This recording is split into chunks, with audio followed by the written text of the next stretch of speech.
আসসালামু আলাইকুম বন্ধুরা, কেমন আছেন সবাই? আশা করি সকলেই অনেক ভালো আছেন।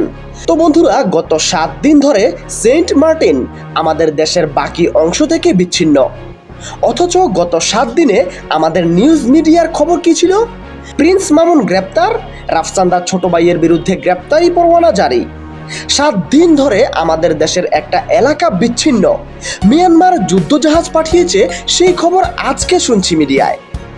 বিচিত্র এই দেশ, সার্বভৌমত্ব, আঞ্চলিক অখণ্ডতা একটা জুক্স হয়ে গেছে। আমাদের হৃদয় টুকরো হয়ে যাচ্ছে এই খবরে। আমাদের দেশ, আমাদের ভূখণ্ড, আমাদের জনগণ আলাদা হয়ে গেছে বাকি অংশ থেকে। জনগণের কান্না চলে আসছে, আর এদিকে মিডিয়া একদমই চুপ। বড় বড় মিডিয়ার ওয়েবসাইটে সেন্ট মার্টিন নিয়ে লেখালেখি হচ্ছে, তবে সোশ্যাল মিডিয়াতে এগুলো নিয়ে তেমন কিছুই নেই। বর্তমানে মানুষ বেশিরভাগ নিউজ ফেসবুক পেজগুলোর থেকেই পড়ে, আর সাথে প্রতিক্রিয়াও জানায়। আসলে ঠিক অসহায় না, বরং খুব বিরক্ত লাগে যখন দেখি সীমান্ত এলাকায় পার্শ্ববর্তী দুই দেশের অন্যায়ের বিপরীতে আমাদের দেশ কতটা নির্লজ্জ, নীরব একটা চেহারা প্রদর্শন করে।